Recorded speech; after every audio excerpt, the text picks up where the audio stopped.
Chapter 11, bankruptcy. Chrysler filed for it. They're going that route.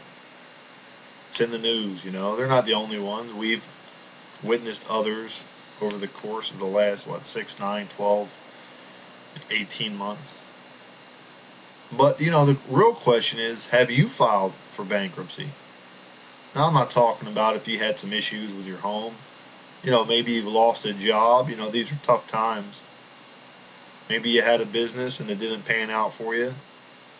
There's a lot of external forces that might have caused you to file for Chapter 11 in a material sense. But what I'm referring to is what Jesus said in Matthew, the 5th chapter, the 3rd verse.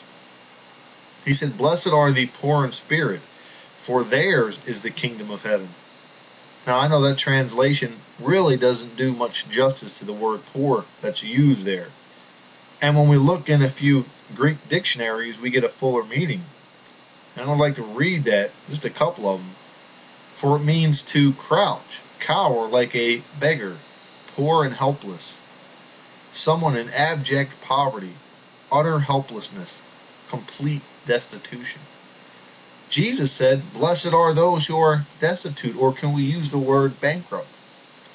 Blessed are the bankrupt in spirit, those who are spiritually bankrupt, for theirs is the kingdom of heaven.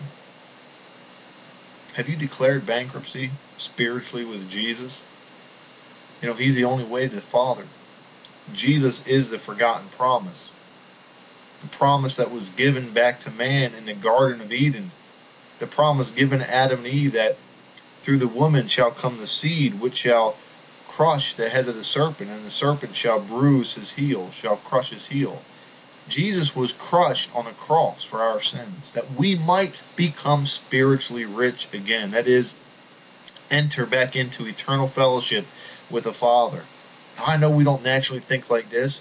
Naturally, we're worried about paying our bills. We're worried about putting food on the table. We're worried about having clothes on our backs. Or we get caught up in the entertainment of life.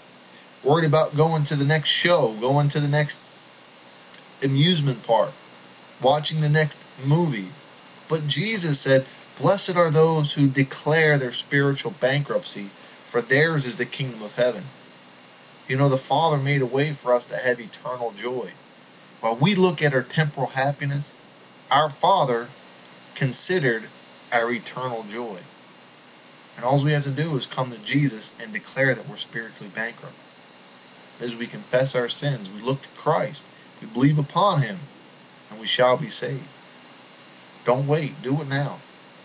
Go to the Father today and ask Him to restore to you the joy of salvation.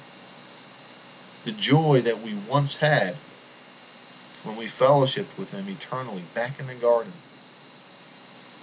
Christ made a way for us to enter into that eternal fellowship. You must be born again, not of flesh and blood, but of spirit. The Father's waiting for you.